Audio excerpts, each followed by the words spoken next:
ወዳጄ ኢትዮጵያ ውስጥ ዕድሜ ቁጥር ብቻ ሳይሆን ጅራፍ ነው።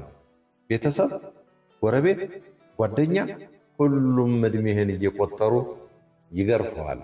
25 ሆንሽ አላገባሽም፣ 30 ሆንክ ቤት አልሰራህም፣ 40 ሆንሽ አልወለድሽም።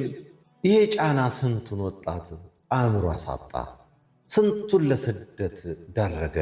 ማን ነው በ22 መመረቅ፣ በ25 ማግባት፣ በ30 ሀብታም መሆን አለብህ ብሎ ሕግ ያወጣው?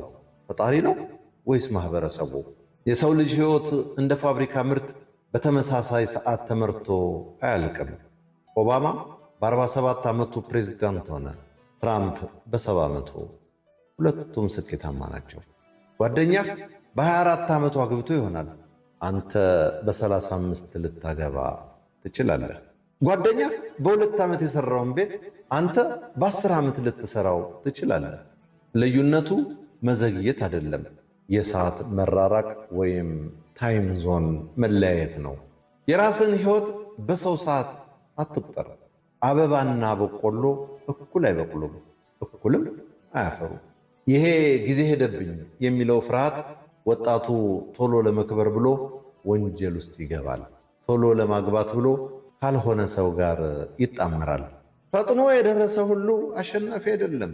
ፈጥኖ የፈላ ወተት ቶሎ ይገነፍላል። ረጋ ብሎ የተጓዘ ቦታውን አጥብቆ ይይዛል። በጭንቀት ከምትሰራው ቤት በሰላም የምትኖረው ዳስ ይበልጣል። በችኮላ ከምታገኘው ዲግሪ በተረጋጋ መንፈስ የምታገኘው ዕውቀት ይበልጣል። ከነጭራሹ ከመቅረት ዘግይቶ መድረስ ወይም ቤተር ሌት ዛን ኔቨር ይሻላል። ኮሎኔል ሳንደርስ የኬኤፍሲ መስራች በ65 ዓመቱ ነው ስኬታማ የሆነው። እስከዛ ድረስ ተሸናፊ ነበር፣ እየሞከረ ነበር። አንተም ዛሬ ምንም የለህ ይሆናል፣ ግን ተስፋ ካልቆረጥክ ነገ ያንተ ቀን ነው። ሕይወት ማራቶን ናት እንጂ የ100 ሜትር ሩጫ አይደለችም።